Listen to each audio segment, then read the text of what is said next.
to Beyond the Ring, a podcast that covers all things in the stock show industry from the informative to the insane, starring Ryan Rash and Dale Hummel.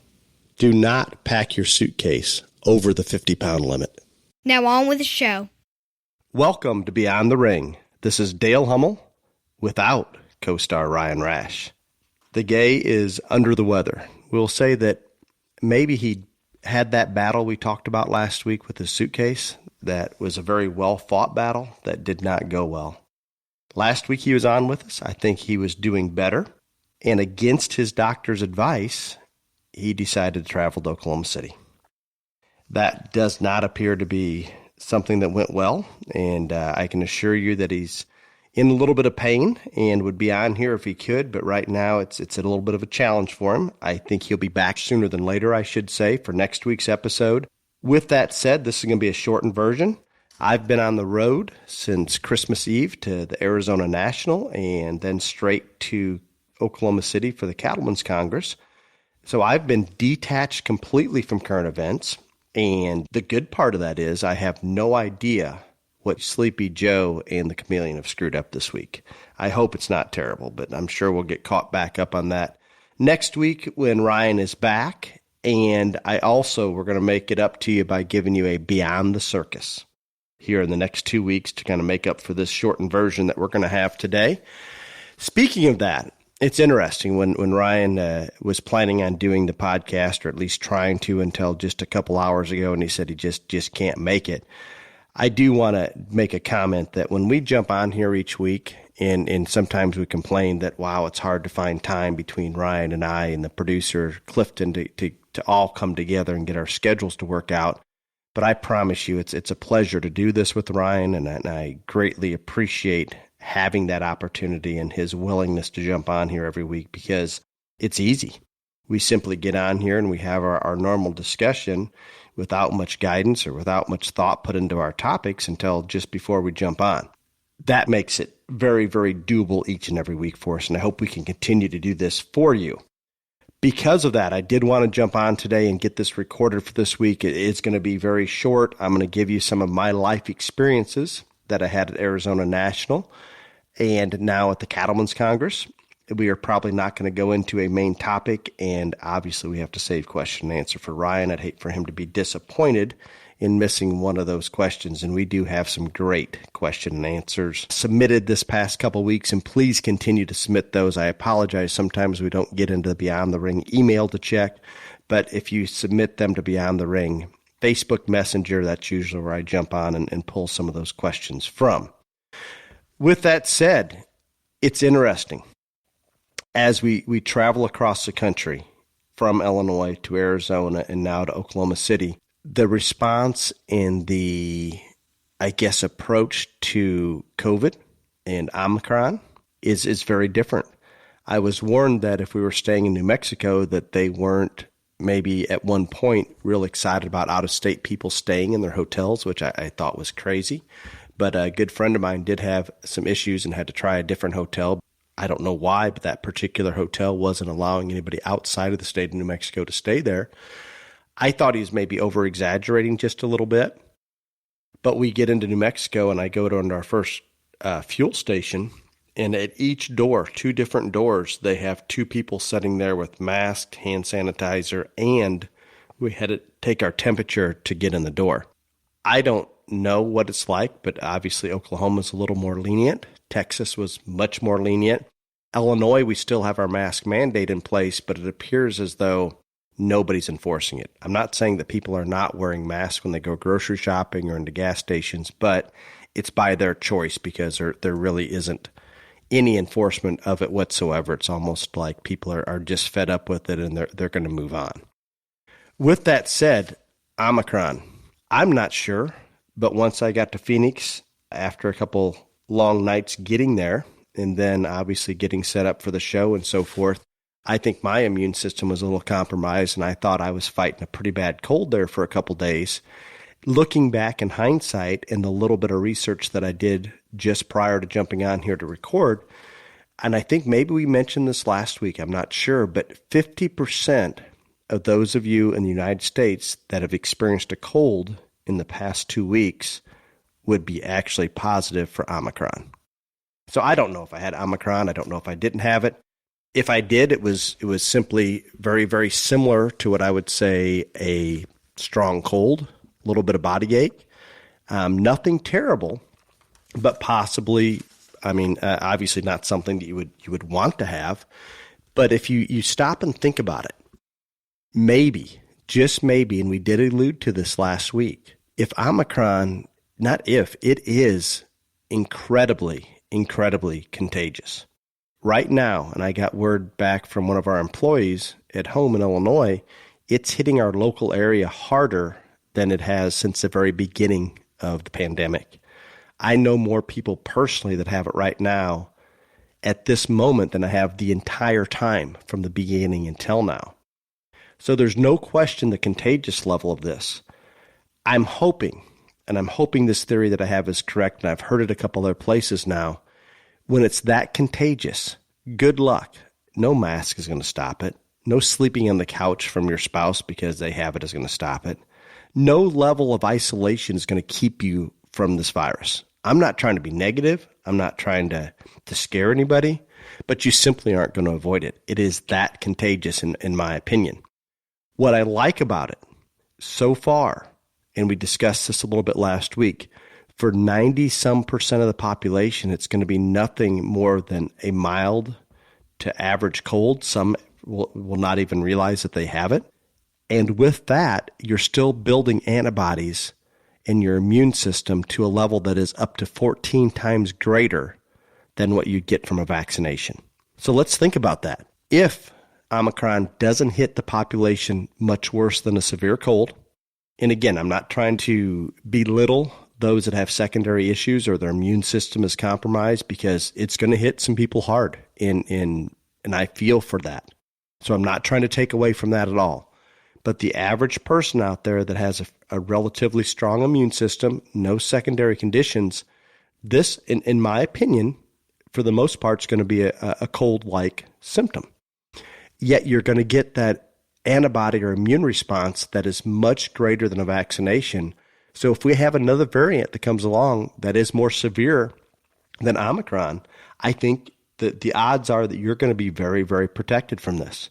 And let's hope that it's so contagious that we have such widespread exposure to Omicron that we also, in turn, have widespread antibody response. And the vast majority of the people in the world now can fight back against any COVID, hopefully a new variant that comes along. And we know it's not always going to, there's variants that could come along that could sideswipe us. And the antibodies that we have right now, our immune system maybe couldn't fight against it. But for the most part, if everybody's exposed, everybody has antibodies, along with all the vaccinations that are out there and in play, let's hope we can finally beat this down to the point where we're not having to talk about it every day, where we don't have closures. I have my youngest son at home called and said, well, Dad, somebody had ratted me out at school. He wasn't even at school the other day, but was exposed to another student, I believe, outside of school that had put his name down a list that when asked when he tested positive, who have you been around for the past 48 hours?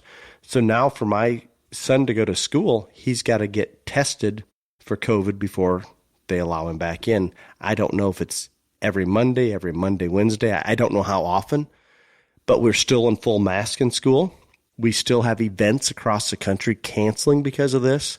It's time to move forward, and just maybe Omicron is going to be a part of that. I don't know this for a fact, but it's a very, in my scientific analysis of it, which is not the greatest probably, it makes sense that this level of exposure to not just people here in the United States, but worldwide, I cannot imagine that as fast as it's moving through things, we're going to come on the other side of this just as quickly, and we're going to be in pretty good shape. So let's hope for that. However, I do want to bring up something. I just got off the phone before I jumped on here to record with our swine specialist guest, Mr. Eric Fugate. Eric's been fighting some health issues, and his immune system is just about zero. We know that it's impossible to not be exposed to this, and he has tested positive for Omicron, and he's going to beat it, and he's working hard at it. But he in his words, he says, this is kicking my ass. And he sounded a little tough on there. Hopefully he's on the upside of that at this point, and it'll only be a couple more days that he's got to battle with it. I don't know, but when there is zero immune system and he's able to fight back and beat that, that kind of holds to our theory that let's hope that those that do have compromised immune systems out there, those with some secondary conditions, can still beat this just as Mr. Fugate's doing. So we have well wishes for him, and I hope everything continues to go the right direction, because we sure appreciate bringing him on, and I know that he's fighting that Omicron battle along with some other things, and he's got a very positive attitude towards it. So hopefully we'll bring him on sooner than later. In all honesty, just before he called, I about reached out to him and asked if he wanted to jump on here as a special guest last minute, as similar to Ryan. I can jump on with Mr. Fugate and we can just talk about life and a lot of different things, and it usually goes pretty well.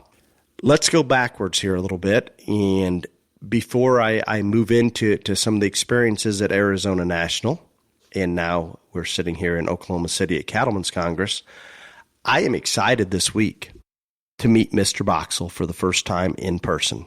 Yes, Mr. Boxell from Boxell Manufacturing will be at Oklahoma City, signing autographs, taking pictures, whatever you would like. And we can set that time up anytime you'd like, probably near the stalls that we have for our Angus Pinnables.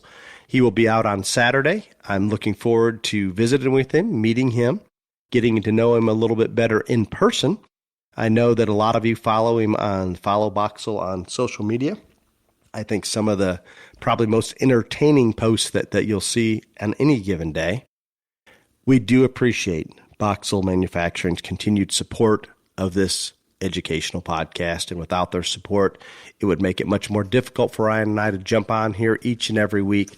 So thank you, Boxell Manufacturing. You will see when you show up 3 Boxell blowers in play in the Angus pin display area that we have set up for Hummel Livestock. So we do appreciate them and their continued support. Arizona National, let's talk about it.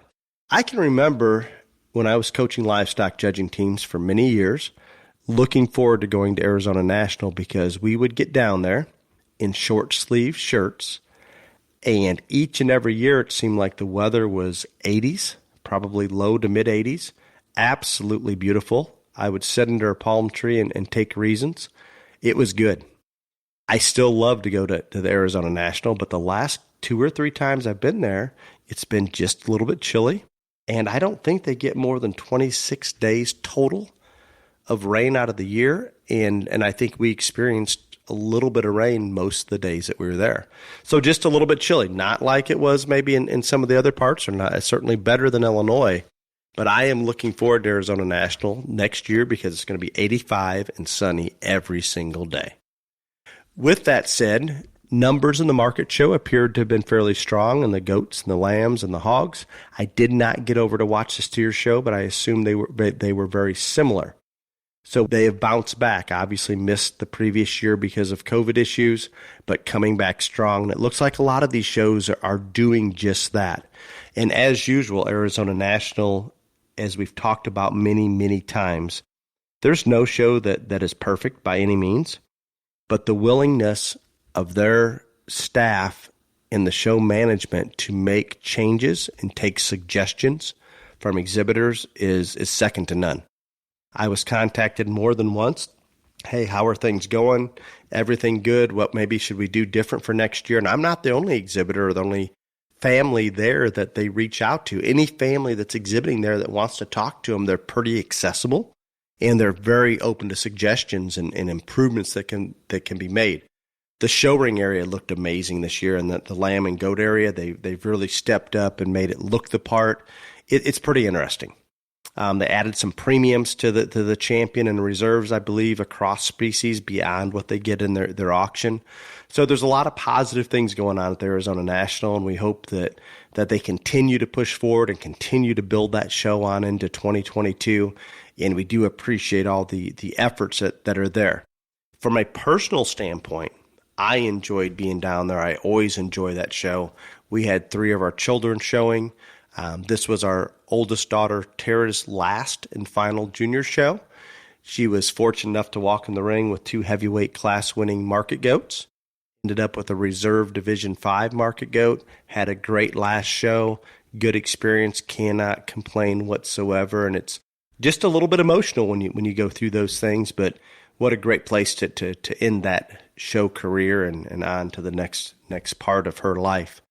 We also had the very fortunate pleasure to have sold a goat to the Hoyle family, that the ever-capable Riley Hoyle walked in the ring down there and ended up with the grand champion goat. So we were very excited about the goat show at Arizona National and our genetics being represented so well. So congratulations to Riley Hoyle and family. We appreciate what you do in terms of representing those genetics. I hope that we continue to see progress and we continue to see these shows come back. Right now, I'm sitting in an Airbnb in Oklahoma City.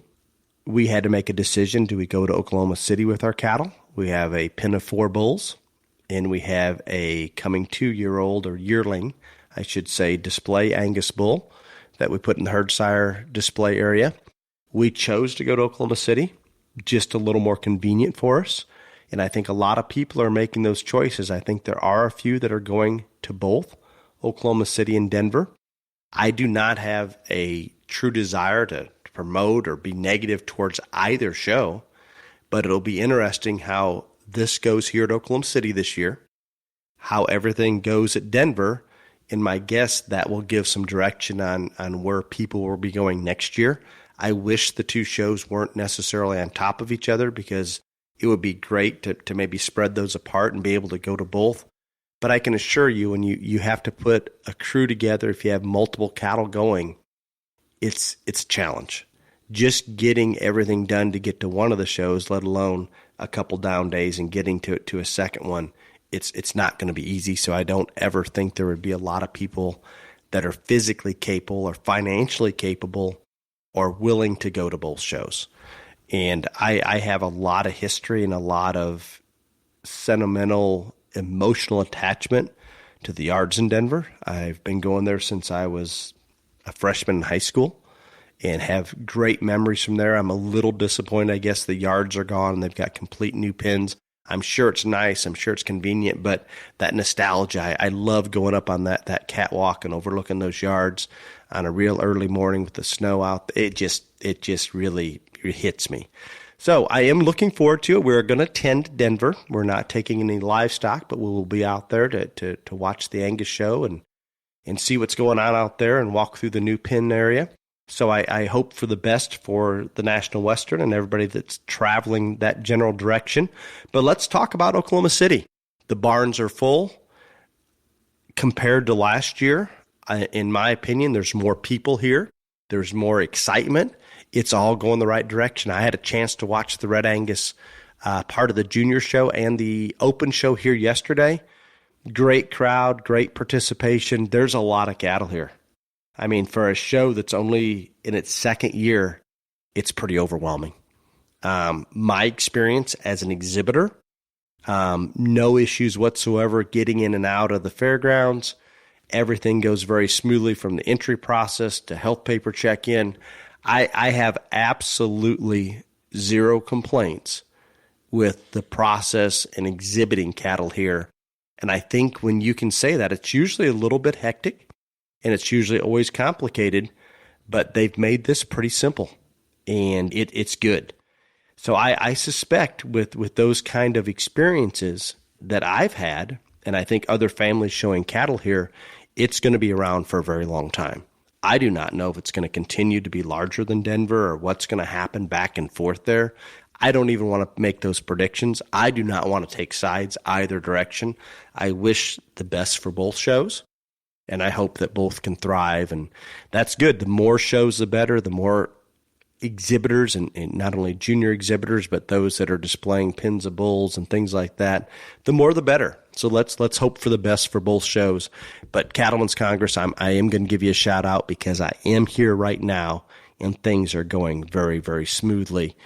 and I have heard very little complaints from any exhibitors about any issues.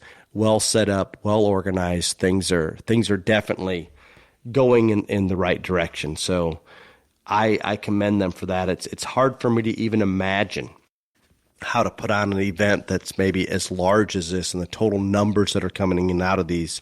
But it's a facility that can actually handle it, and it seems like they're getting the job done, and they're getting the job done very, very well. Speaking of that, I talked about enjoying Phoenix and enjoying the Arizona National, all the families that we work with, and very fortunate that we had several families there showing our genetics, and just the experience that my children get to have, and we get to interact with other people and travel the country. The same thing here. This was the first day that we put some bulls up just for a few hours on display. And as soon as we put those bulls up, and even before then, we got to visit with some old friends, and had a chance to talk with several Canadian friends of ours that stopped through and wanted to discuss the bulls. And we also had the pleasure of Mr. Angus, Tom Burke. Many of you that have heard Tom when we had him on the podcast, just incredible wealth of information that he has. And I had the pleasure, and I'm sure we've mentioned this before, of spending a week in Argentina at the Palermo show, and then traveling around to different ranches and looking at Angus cattle with Tom Burke, and the amount of knowledge that he has and his experiences in the Angus business, there's no one out there that can duplicate that. And the information he's able to give me in terms of pedigrees that may be 5, 6, 7 generations back, and he knows every one of those cattle. It was nice. It was great when he stopped by today and looked at the bulls that we had up there. We talked about their dams. We talked about their sires that we studied while we were there in Argentina. And I feel good because he feels a part of this.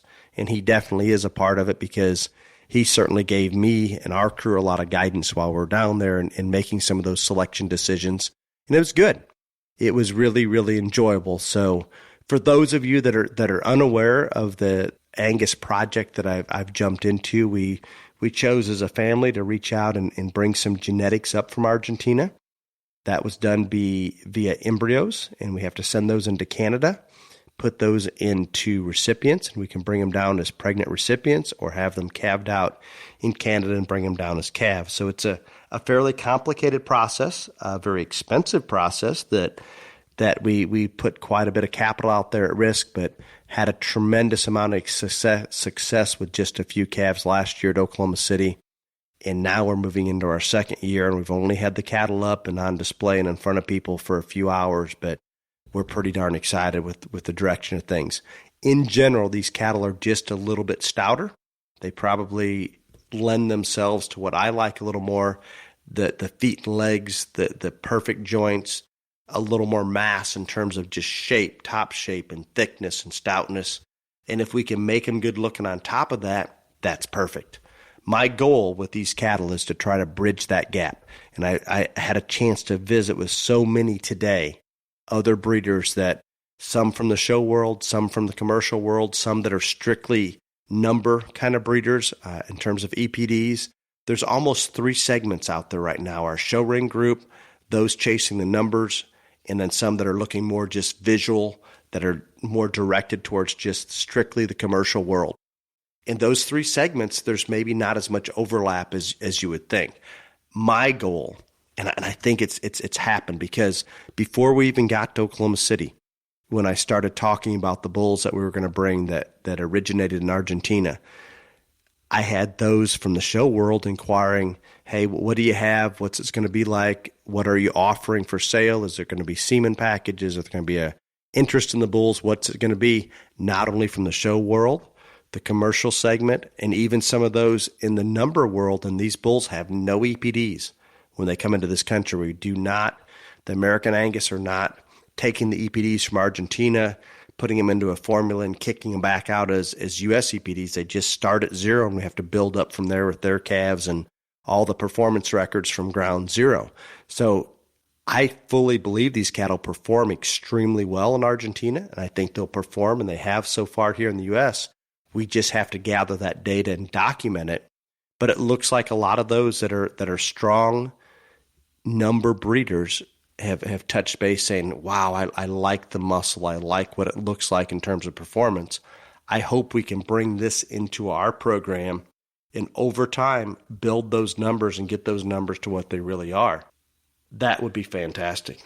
We've always had a strong interest from those in the commercial world from a visual standpoint, big-footed, stout-ended cattle that maybe are just a touch more moderate than some of those in the show ring. But wow, that's always been good. So the fact that we have interest from 3 different segments, and with our goal of trying to bring everything into one, I would love, and I don't know if it's possible, guys, and again, I'm maybe chasing a false dream here, but I would love to be able to raise cattle that we could walk out into the commercial world and commercial buyers are extremely happy. I would love to be able to walk the better looking portion of those same genetics in the show ring and get along in the show ring. And once we build numbers on these and they actually have more documentation on their growth and performance and carcass traits, all those things, I'm hoping they fit into the upper tier of where the EPDs are on those that prefer to breed off of numbers. That would be a lifelong accomplishment or a huge accomplishment in my mind. And I know there's other breeders out there that would love to see this happen and are working for the same thing, that all of a sudden we're maybe bringing the show ring and what we call the real world just a little bit closer together, maybe even pulling in some of those number breeders into this type of a project or a similar type of cattle. And there's no one type of cattle that fits everybody's environment. I mean, it's so vast. Wherever you're at, there's going to be a different scenario. And with that different scenario, you're going to need a different type of cattle, a different genetic base. And there's no question. There is not one size that fits all, but it sure would be nice if all 3 segments were maybe just a little bit closer together. And I think it's going that direction. So we're excited about it. We're happy to be here, enjoy being around like-minded people. No question that those are experiences that I enjoy, my family enjoys. We had a discussion with our youngest daughter, Katie, I apologize. She flew back from Arizona National to get back to school and back to basketball. And we had that discussion. Okay, you're going to miss a little bit of basketball practice at Arizona. You're not missing any school. That works out, no issues. She's going to sit on the bench maybe that first game a little bit. She would miss school if she came to Cattleman's Congress. She would miss a couple games, and she chose to go back to school and do those things. But what's hard for somebody her age, and she's a freshman in high school, and we have this all the time in our industry, when we're showing across the country at national level type shows, the experience and the family time and all the positive that so many of you listening understand so well as adults and maybe even older youth is irreplaceable. I'm not trying to diminish what happens every day in the classroom in terms of sitting in that chair and trying to learn and absorb information from those teachers, whether it be grade school, junior high, high school, doesn't matter. Yes, we need that. But at the same time, those 2, 3, 4 days that you may miss to travel to that national level show and compete, it is irreplaceable. And it's life lessons and experiences that you're not going to get in the classroom. And it's hard for some of those younger youth. I know they don't want to. Our daughter did not want to miss class. She did not want to miss a basketball game. So she is at home. I'm sure in the future, maybe she'll choose to be here. Maybe she'll bounce back and forth. But I cannot emphasize enough the importance of what we are doing in our industry and the value that it's going to have long term. And I would like to circle all the way back. And Mr. Ryan Rash has told many stories and the life experiences that he has had. And it's been very, very clear that we are a product of our environment. And I hope that this stock show industry continues to give those experiences that Ryan and I have received and that my children are receiving, and so many of you out there listening are receiving to make life better into adulthood. So I apologize today, just a little bit of rambling and not necessarily a main topic, and we're darn sure going to skip question and answer because we know how much Ryan loves that. And Ryan, we hope you're feeling better, and I can't say enough positive about how much I enjoy doing this podcast with you, and the level of respect I have for you in terms of just an ability to think through and logic through so many things. We come from such vast, different backgrounds, but can agree on many, many things in this industry, and obviously disagree, and we're a little bit on the stubborn side, fighting one way or another. But I miss having you on here this week, a week that maybe has just a little bit of absence in there for me. With that said, until next week, be safe.